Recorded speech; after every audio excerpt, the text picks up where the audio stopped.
미국과 이란의 전쟁은 무차별 화력전에서 호르무즈 해협 통제권에 대한 설전으로 옮겨가는 양상입니다. 아직까지 선박들이 해협을 통과하지 못하고 있는 가운데 우리 반도체 기업들이 중동에서 주로 수입하는 핵심 소재 헬륨의 수급에 차질은 없는지 투자자들의 관심이 높아지고 있습니다. 업체 측은 단기적으로 문제가 될 만한 상황은 아니라고 강조했습니다. 네, 산업부 김대현 기자와 알아보겠습니다. 김 기자, 우리 반도체 기업들이 이 핵심 소재 헬륨을 카타르에서 주로 공급을 받는데 이 카타르산 비중이 어느 정도나 됩니까? 네, 지난해 기준으로 살펴봤을 때 국내에 수입된 헬륨의 65%가 카타르산이었습니다. 카타르는 미국 다음으로 액화 천연가스, 그러니까 LNG를 많이 수출하는 국가인데요. 네. 헬륨이 LNG 생산 과정의 부산물이거든요. 카타르가 전 세계 헬륨 공급량의 3분의 1을 차지하고 있습니다. 그런데 최근에 이란의 공격으로 카타르 최대 LNG 생산 시설 가동이 중단됐습니다. 호르무즈 해협이 봉쇄되면서 이미 생산된 LNG와 헬륨의 해상 운송로도 막힌 것으로 알려졌는데요. 헬륨은 반도체 웨이퍼를 냉각하는 데 꼭 필요한 원료입니다. 열 전도율이 높다는 특징 때문인데요. 반도체 식각 공정에서 웨이퍼 온도를 일정하게 유지하기 위한 냉각용 가스로 사용되고 있습니다. 헬륨 수입에 차질이 생기면요, 글로벌 반도체 생태계 전반에 영향을 미칠 수밖에 없습니다.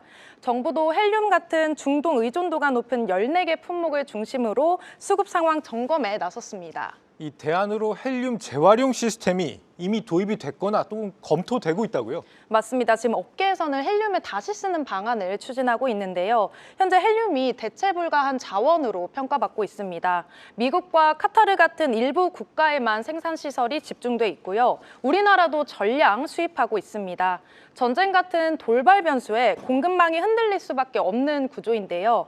이 때문에 삼성전자와 SK하이닉스가 헬륨을 재사용하는 방안을 추진하는 겁니다. 우선 삼성전자는 지난해 업계 최초로 헬륨 재사용 시스템을 도입했습니다. 반도체 생산 공정에서 배출되는 헬륨을 해소해서 정제한 뒤에 다시 쓰는 기술입니다. 삼성전자의 화성 캠퍼스 일부 생산 라인에 적용된 상태이고요. 삼성전자는 연간 4.7톤의 헬륨 사용량을 줄일 것으로 예측하고 있습니다. 이 기술을 확대 적용하면 연간 헬륨 사용량의 18.6%를 대체할 것으로 전망하고 있는데요. SK하이닉스도 현재 헬륨 재활용 방안을 검토 중인 것으로 파악됐습니다. 현재 헬륨과 네온, 중수소 등 10개의 원자재에 대한 재활용 기술을 개발하고 있습니다.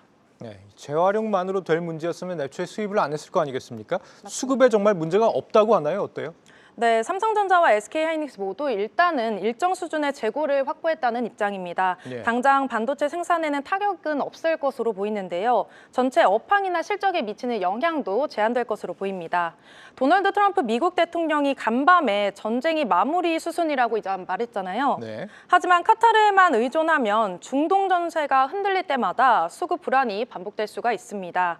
검증된 대체 공급처를 확보하는 데도 시간이 필요한 만큼 공급선을 분산시키는 작업이 중요한데요.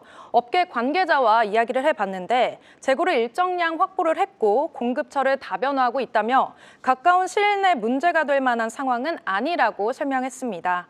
특히 반도체 산업은 전력 소비가 매우 큰 산업입니다. 에너지 가격이 급등한 것도 부담 요인으로 작용하고 있는데요.